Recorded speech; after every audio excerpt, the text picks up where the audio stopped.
जो देखा सो दुखिया हो, उदय अस्त की बात करते हैं। मन सबका किया विवेक का हो, सबका किया विवेक का हो। भाई साच कहूं तो जग ना माने, पर झूठ कही ना जाई हो। साच कहूं तो ये जग ना माने, पर झूठ कही ना जाई हो। ये ब्रह्मा विष्णु शिव जी दुखिया, जिन ये राह चलाई हो, जिन ये राह चलाई हो। तंदर सुखिया कोई न देखा, जो देखा सो दुखिया हो। उदय अस्त की बात करते हैं, मन सबका किया विवेक का हो, सबका किया विवेक का हो। सुरपति दुखिया भूपति दुखिया, रंक दुखी बपरीती हो।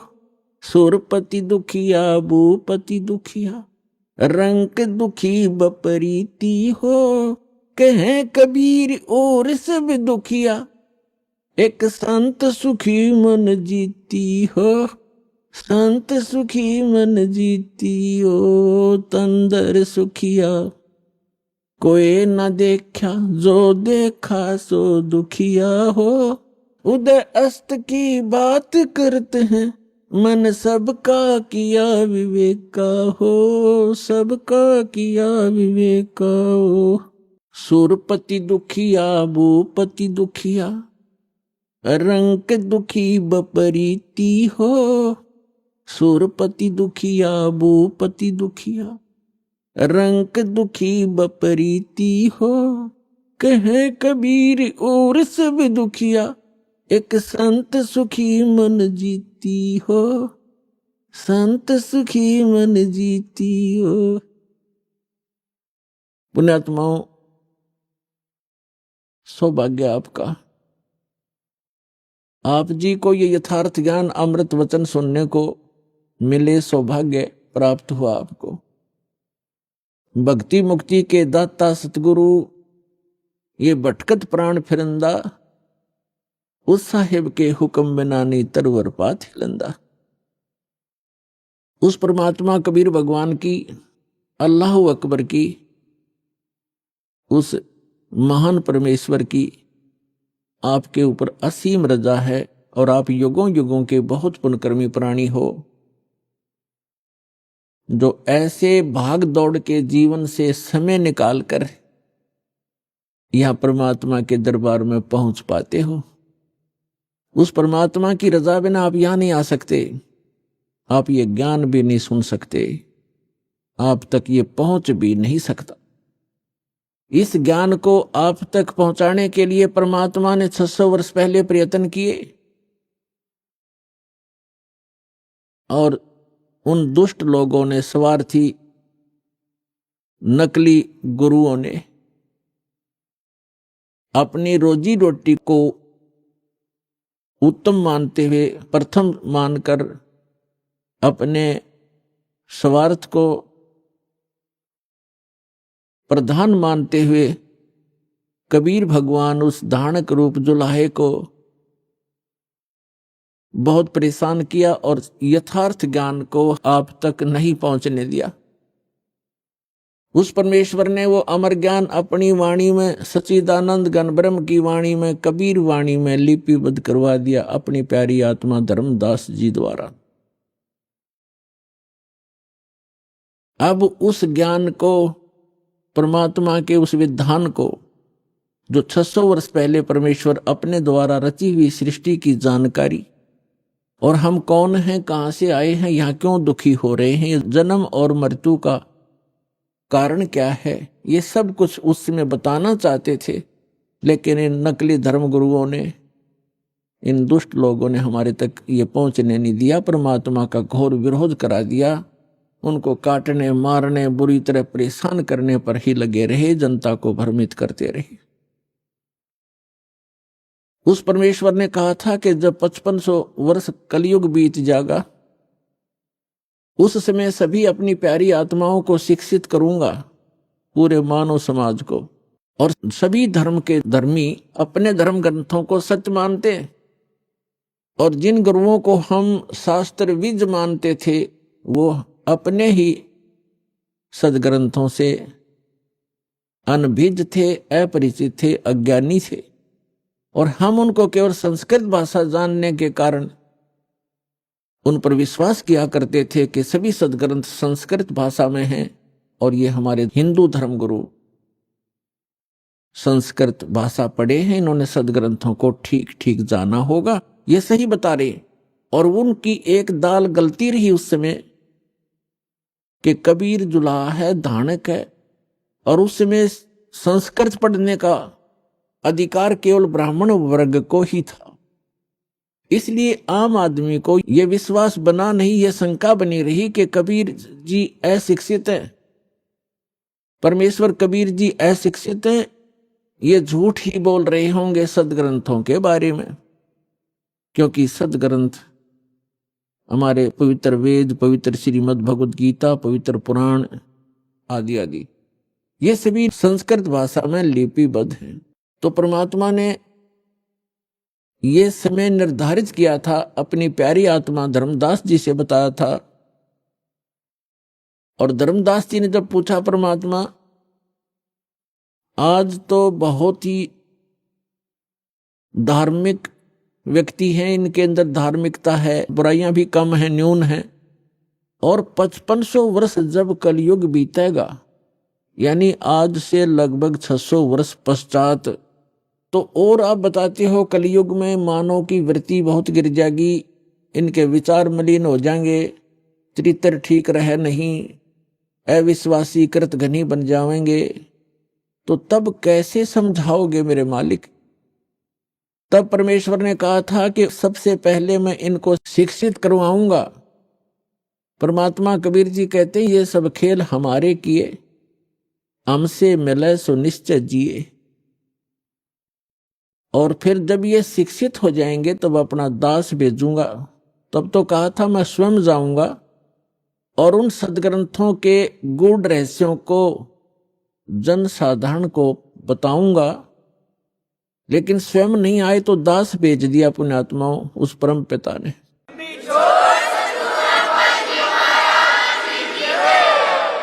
और आज आप देख रहे हो ये इलेक्ट्रॉनिक सिस्टम, इलेक्ट्रॉनिक उपकरण, इंटरनेट सिस्टम, ईमेल, प्रोजेक्टर, ये सीडी, डीवीडी, पेन ड्राइव, ये जो भी टेक्निक है उस परम पिता कबीर भगवान की दी हुई है मानव को। ये मानव सत्र की सोच नहीं, ये सतकर मान लेना। अगर ये मानव की सोच होती तो लगभग 40 लाख वर्ष तो इस चतुर्युगी के बीत गए हैं, और आज तक ये टेक्निक उपलब्ध नहीं हुई, मानव नहीं खोज सका। ये परमात्मा ने कलयुग इसलिए नाम रखा इसका कि इसमें मशीनरी युग होगा, टेक्निक इसके अंदर परमात्मा अपने बच्चों को देंगे, और उसका मूल उद्देश्य ये है कि इस तत्व ज्ञान को जो 600 वर्ष पहले परमात्मा कबीर जी बताना चाहते थे, आज घर बैठे अपने बच्चों को इन टीवी के माध्यम से, इंटरनेट के माध्यम से, ये जो यूट्यूब आदि बन गए हैं, इनके माध्यम से घर बैठे ये अमृत ज्ञान बताऊंगा, और तब ये समझ जाएंगे और मेरे पास आ जाएंगे, अपना कल्याण करवा लेंगे। तो ये सारा कुछ जो उपकरण बनवाए हैं परमात्मा ने, गॉड गिवन ये माइंड है, जीव का अपना सतर की सोच नहीं है, ना ये बना सकता है। और जैसे अभी इस दास का जन्म हुआ किसान परिवार में, 50 वर्ष पहले जब हम 10-12 वर्ष के थे, हमारे यहाँ जो गेहूं की कनक को निकालते थे उसमें से भूसा अलग और कणक अलग करने के लिए एक 50 मन गेहूं के लिए 1 महीना लगता था। उसके ऊपर बैल घुमाते रहते थे, एक छड़ा बांध के पीछे बैलों के उसको घुमाते रहते थे। कम से कम 1 महीने में जाकर 20 दिन में जाकर के वो बारीक होता था, तब उसको बरसा बरस गेहूं अलग और भूसा अलग करते थे। ऐसी टेक्निक थी उस समय। हमारे समय में तो ऐसे घुमाने वाली चारा काटने की मशीन हाथ से घुमाने वाली लग गई थी, जिसने गंडासा कहते हैं। और उससे पहले हमने देखे हमारे दादाजी हाथ से ऐसे काटा करते थे, ऐसे। और पीछे जाओगे तो क्या होगा? तो कहने का भाव ये है कि जो आज टेक्निक प्राप्त है ये गॉड कबीर गिवन है, ताकि आप अपने सदग्रंथों को इन प्रोजेक्टर और डीवीडी के माध्यम से रूबरू देख सकें, आंखों देख सकें, फिर मिला सकें अपने। आपके घर उपलब्ध होती हैं ये सभी सदग्रंथ। और दया करी परमात्मा ने के अनुवादित करवा दिया उन्हीं के द्वारा जिनको ज्ञान नहीं था, तो उनको भाषा आती थी। जहां उनकी बुद्धि काम करना बंद कर गई वहां तो गलत कर दिया, और जहां साधारण अनुवाद थे उन्होंने कर दिए। कहां स्लिप करी उनकी बुद्धि? जैसे श्रीमद् भगवत गीता अध्याय नंबर 7 के मंत्र नंबर 18 में अनुत्तम गति शब्द है। गीता ज्ञान दाता अपने से अन्य परमात्मा के विषय में जानकारी देता है और अपने विषय में भी जानकारी देता है। लेकिन गीता अनुवाद करने वालों का दृष्टिकोण यही रहा कि श्री कृष्ण जो है ये सुप्रीम पावर है। श्री कृष्ण इज विष्णु, ये विष्णु जी को सुप्रीम पावर मानकर ये मानते रहे कि श्रीमद् भगवत गीता का ज्ञान श्री विष्णु जी ने दिया है श्री कृष्ण रूप में। श्री कृष्ण भी विष्णु ही थे, ये खुद मानते हैं हमारे धर्मगुरु। तो इन्होंने श्रीमद् भगवत गीता को ठीक से ना समझकर, क्योंकि उनको सृष्टि रचना का ज्ञान नहीं था, जिस कारण से उन्होंने श्री कृष्ण को ही मूल परमात्मा मान लिया। जबकि गीता अध्याय नंबर 15 के श्लोक 16 और 17 में 3 प्रभु बताए हैं, 3 पुरुष बताए हैं। एक सरपुरुष है ब्रह्म, जिसको सरब्रह्म भी कहा जाता है। सरब्रह्म ये केवल 21 ब्रह्मांड का स्वामी है। और दूसरा अक्षर पुरुष, इसको अक्षर ब्रह्म भी कहते हैं, इसको पर ब्रह्म भी कहते हैं। ये 7 संख ब्रह्मांड का स्वामी है, प्रभु है, पुरुष है, मालिक है। पुरुष कहो परमात्मा को। श्रीमद् भगवत गीता अध्याय नंबर 15 के श्लोक नंबर 16 में कहा कि 2 पुरुष हैं इस संसार में, पृथ्वी वाले लोकों में, और ये भी नासवान और इनके अंतर्गत जितने प्राणी हैं वो भी नासवान है। जीव आत्मा किसी की नहीं मरती, वो तो पशु पक्षी की भी नहीं मरती। श्रीमद् भगवत गीता अध्याय नंबर 15 के श्लोक नंबर 17 में तुरंत कहा है, उत्तम पुरुष है तू अन्य। पुरुष माने परमात्मा, प्रभु, स्वामी। उत्तम पुरुष यानी पुरुषोत्तम। पुरुषोत्तम तो इन दोनों से कोई भिन्न है। सरपुरुष और अक्षर पुरुष जो 16वें श्लोक में बताए, इनसे कोई भिन्न है, वो वास्तव में परमात्मा कहा जाता है। उत्तम पुरुष है तू अन्य परमात्मा इति उदाहरत, यह लोक तरम आविश्य विभर्ति अवय ईश्वर। उत्तम पुरुष यानी पुरुषोत्तम, श्रेष्ठ भगवान, सही परमात्मा तो इन दोनों से कोई और है, अन्य है, और वही परमात्मा कहलाता है, वो परमात्मा कहा जाता है। और वही तीनों लोकों में प्रवेश करके सबका धारण पोषण करता है। श्रीमद् भगवत गीता अध्याय नंबर 15 के श्लोक नंबर 1 से 4 में एक विशेष विवेचन है कि उल्टा लटका हुआ संसार रूपी वृक्ष जानो, जिसकी ऊपर को जड़ तो समझो मूल मालिक है, वो उत्तम पुरुष है तू अन्य जो है वो तो है जड़, मूल, और उसके बाद जो जमीन से बाहर दिखाई देता है वो सारा पेड़ होता है। उसके फिर विभाग बताए हैं। जो तना है वो अक्षर पुरुष है, और उससे कोई मोटी डार निकलती है वो सरपुरुष समझो। और उस सरपुरुष के आगे जो 3 शाखा हैं, रजगुण ब्रह्मा, सतगुण विष्णु, तमगुण शिव जी, वो देव हैं। ये तीनों ब्रह्मा विष्णु महेश हैं। और 5 रूप संसार, उस परमेश्वर ने श्रीमद् भगवत गीता अध्याय नंबर 15 के श्लोक नंबर 1 में बताया है। उसी का विवरण अपनी सिंपल लैंग्वेज में सच्चिदानंद घन ब्रह्म की वाणी में कहा कि अक्षर पुरुष एक पेड़ है और सरपुरुष वाकी डार। सरपुरुष कहते हैं ज्योति निरंजन काल को, और इस काल के 3 पुत्र हैं, रजगुण ब्रह्मा, सतगुण विष्णु, तमगुण शिव जी। इस सरपुरुष के पुत्र हैं 3, ब्रह्मा विष्णु महेश। अक्षर पुरुष एक पेड़ है, सरपुरुष वाकी डार, और तीनों देवा शाखा हैं, ये 5 रूप संसार। तो इस पूरे प्रकरण में ब्रह्मा विष्णु महेश की क्या स्थिति है? ये इस ब्रह्म के पुत्र हैं और ब्रह्मा विष्णु महेश की माता दुर्गा है, अष्टंगी देवी। तो विष्णु जी कौन है? विष्णु जी एक ब्रह्मांड में एक विभाग के विभागीय मंत्री हैं, सतोगुण विभाग के। और ये 3 भाई हैं, तीनों का अलग अलग विभाग है। रजोगुण विभाग के मंत्री मालिक प्रभु स्वामी ब्रह्मा जी और सतोगुण विभाग के स्वामी श्री विष्णु जी और तमोगुण विभाग के स्वामी प्रभु श्री शंकर जी। ये एक ब्रह्मांड में केवल एक विभागीय मंत्री हैं और इनका पिता जो ब्रह्म है सरपुरुष, वो एक ब्रह्मांड के अंदर मुख्य मंत्री का रोल करता है।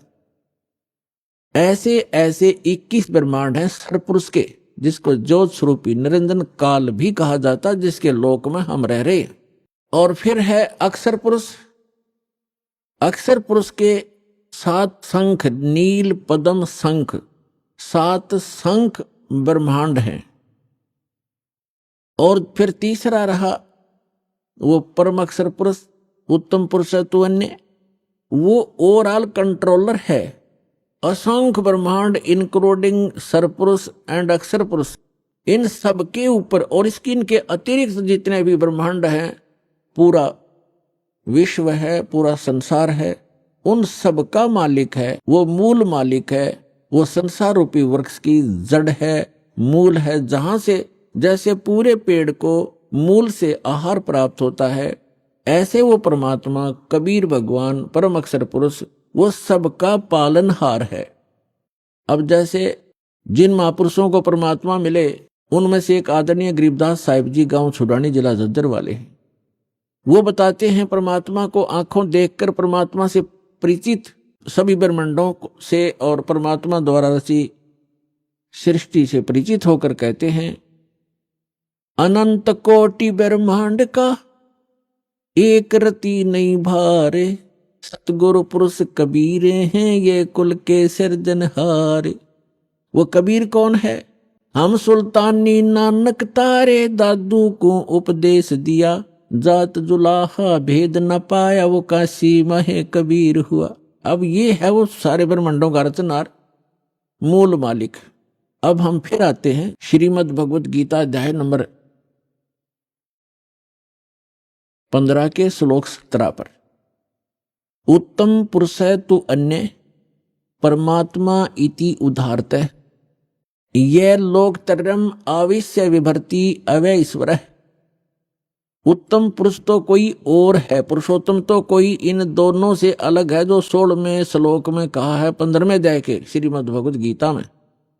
सत्पुरुष और अक्षर पुरुष से अन्य है, वो पुरुषोत्तम कहलाता है और उसको वास्तव में वो परमात्मा कहा जाता है।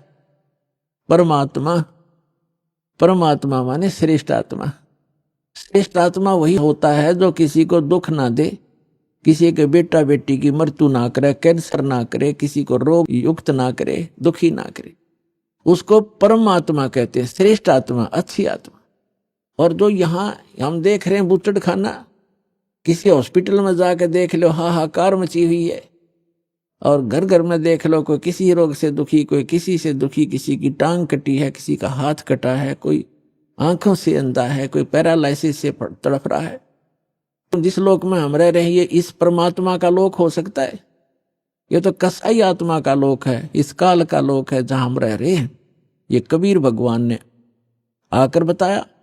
और जिन महापुरुषों को परमात्मा सचखंड लेकर गए अपनी सुखमय स्थान पर, और फिर उनको गवाह बनाकर, साक्षी बनाकर वापस छोड़ा, उन्होंने भी यही बताया कि ये लोक ठीक नहीं, एक स्थान और है जहां जाने के बाद जीव फिर कभी लौटकर वापस इस गंदे लोक में नहीं आता, और वहां कोई दुख नहीं, वहां वर्द अवस्था नहीं, वहां मृत्यु नहीं। श्रीमद् भगवत गीता अध्याय नंबर 15 के श्लोक नंबर 17 में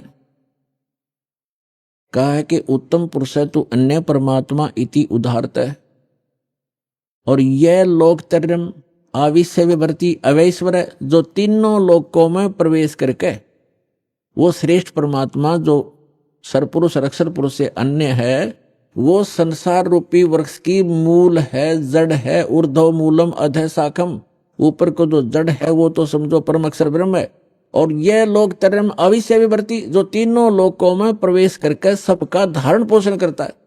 पूरे पेड़